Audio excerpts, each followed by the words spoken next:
판사가 PPT 띄운 거 본 적 있어? 처음 봤습니다, 저는. 저도 못 그치? 봤습니다. 검사님은 한 번도 자기가 틀렸다고 생각한 적 없냐. 너 자꾸 그럼 퇴정시킬 거야.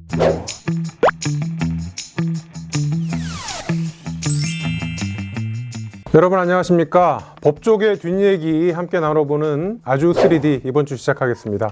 정경심 교수 재판, 지난주에도 우리 얘기 나눴었는데 이번 주에도 또 이슈가 됐었어요. 어느 정도 예상은 했었는데 예상보다 조금 더 강하게 얘기를 했습니다. 특히 검사를 향해서 계속 그런 식으로 할 거면 퇴정시키겠다. 내 생각이 틀릴 수도 있다.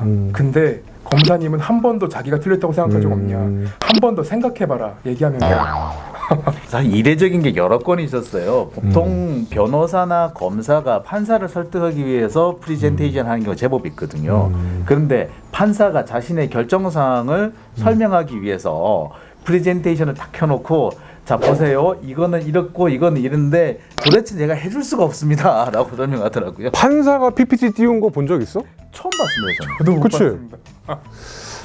이 송인권 판사라는 분이 어떻게 보면 보수 진영에서는 야 이거 무죄 주려고 이렇게 밑밥 깔아놓는 거 아니냐라고 비판을 받지만 환경부 블랙리스트 같은 경우에는 또 보수 진영이 좋아할 만한 재판 진행을 또 하잖아. 환경부 블랙리스트 사건에서는 공소장 변경을 허가를 했잖아. 예. 그러니까 검사분들의 반응도 태도도 많이 달렸는데요. 환경부 블랙리스트 같은 경우에는 이제 주의적 공소사실과 예비적 공소사실 이전에 말씀드렸던 거기서 이제 예비적 공소사실 내용을 뺀 거예요. 그 사건에서 검사가 되게 말을 잘 들었어요. 그렇죠. 근데 정경심 교수 사건에서는 검사가 시체말로 겠죠. 그렇죠. 그래서 자꾸 인데 지 말라고 하는데 또 니까 너 자꾸 그럼 퇴정시킬 거야라고까지 나오게 된 거였습니다. 그 심지어 그 공소장 변경을 얘기하면서 이제 재판부가 불허하는 이유가 뭐 사람도 다르고 공범도 다르고 장소도 다르고 목적도 다르고 범행 일시도 다 다르다. 그래서 인정할 수 없다라고 얘기를 하는데 조금 애둘러 표현을 하셨어요. 재판장님이 그 일정 부분은 인정이 될 수 있다라고 얘기했는데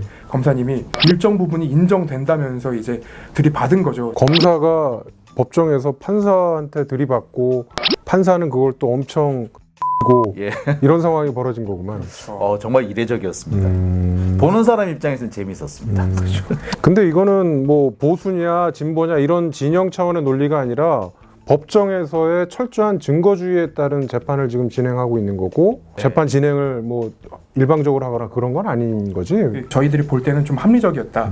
이렇게 설명할 수 있을 것 같습니다. 자, 정경심 교수 재판은 계속 진행 중이기 때문에 언제든 이슈가 될 때는 다시 한번 또 그 뒷담화를 한번 계속 해보겠습니다. 네. 화성 8차 사건, 검경 수사권 갈등과 관련이 있다. 잘 모르는 분들을 위해서 좀 설명을 좀 해주세요, 장 차장이. 뭐 잘 아시겠습니다만 화성 사건은 1차부터 9차까지 범행이 벌어졌죠. 그 중에서 이 8차 사건은 범인이 다르다라고 지금까지 알려져 있었고 범인을 검거를 해서 복역까지 다 마쳤다라는 식이었습니다. 그런데 그랬지? 알고 봤더니 이 화성 사건의 진범 이춘재가 사실은 8차도 제가 했어요 라고 얘기를 한 겁니다. 억울하게 옥살이한 사람은 어떻게 된 거냐라고 해서 경찰이 먼저 자체 조사를 거쳤습니다. 자체 조사가 한참 진행되는 와중에 갑자기 검찰이 우리도 조사해 볼게 하고 뛰어들었죠. 그러면서 진주에 있던 이춘재를 갑자기 수원으로 빼돌려 버렸습니다. 그 과정에서 경찰은 아무 통보를 못 받았죠. 그러면서 발끈 화가 난 겁니다. 검찰은 지금 현재 이 경찰이 당시 수사에서 뭔가 조작을 했다 그런 정황이 드러났다라고 주장을 하고 있고 경찰에서는 아니 이게 뭐야 라는 입장이고 그렇습니다. 저는 좀 찝찝한 부분이 그러면 왜 20년 전에는 발견을 못했느냐. 사실 그런 거 하라고 있는 게 검찰이지 않느냐. 그렇지. 이제 와가지고 괜히 검경 수사권 조정과 관련해서 좀 꼼수를 쓰지 않느냐 이런 느낌도. 한마디로 검찰이 경찰을 잘못했다라는 점을 자꾸 부각시키려고 한다는 얘기잖아. 그래서 검경 수사권 조정에서 봐 경찰이 저래. 그래서 우리 동제를 받아야 돼라는 얘기를 하고 싶은 게 아니에요. 끊임없이 주장하는 부분이 경찰은 수준이 안 되니까 검찰 지휘를 받아야 된다. 그 논리를 다시 검찰로 대입해 보면 화성 8차 사건 수사 주의는 누가 했어? 검사가 있지. 그러니까. 그러니까 이게 스스로 재발등 찍는 거 아닌가라는 생각이 나는 들더라고. 어쨌든 하여간 검찰이 경찰 당시 수사 잘못됐다라는 거 밝힐 가능성이 굉장히 농후해 보이잖아, 그지? 이 정도면은 아마 탈탈 털지 않을까라는 생각이 듭니다.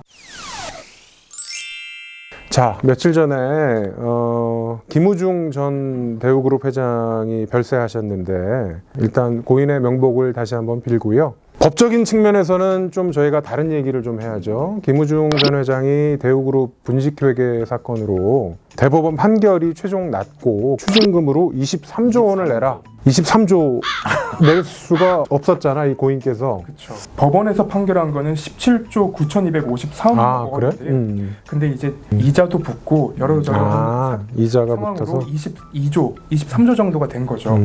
고인, 개인 재산이 있어야 되는데 김우중 전 회장의 개인 재산이 국내에 하나도 남아있는 게 없습니다. 공범으로 지목된 전 대우그룹 임원들도 있잖아. 네. 그 사람들이 내야 되는 거 아니야? 분담해서? 그분들도 근데 개인 재산이 있어야지 내는 거죠. 그분들도 개인 재산이 없으니까 못 낸다. 네. 상속 같은 경우에 상속은 빚도 상속이 되잖아. 추징금은 약간 형벌의 성격이 강하기 때문에 상속이 안 됩니다. 추징금이라는 것이 범죄 수익금을 그 국가가 환수한다는 취지거든요. 그렇기 때문에 범죄 수익금을 상속을 받았다면은 얘기가 달라지는데 그게 아니라면은 추징금만은 상속되지는 않는 걸로. 19대 국회에서는 그 김우중법이라고 해서 범죄로 뭐 얻은 수익 같은 거를 걷어들일 수 있게 하자라는 논의가 됐었는데 19대 국회가 이제 끝나면서 이 논의도 없어진 상태입니다. 아, 그렇구나. 근데 사실 그 당시 23조가 조금 과다른 얘기도 있었어요. 당시 대우그룹의 총 자산이 20조였거든요. 자, 그런 걸 보면은 아 이게 조금 계산이 잘못되지 않았느냐 그런 뒷얘기도 있긴 합니다. 이번 주 수고 많았고요. 다음에도 3D로 다시 찾아뵙겠습니다. 고맙습니다.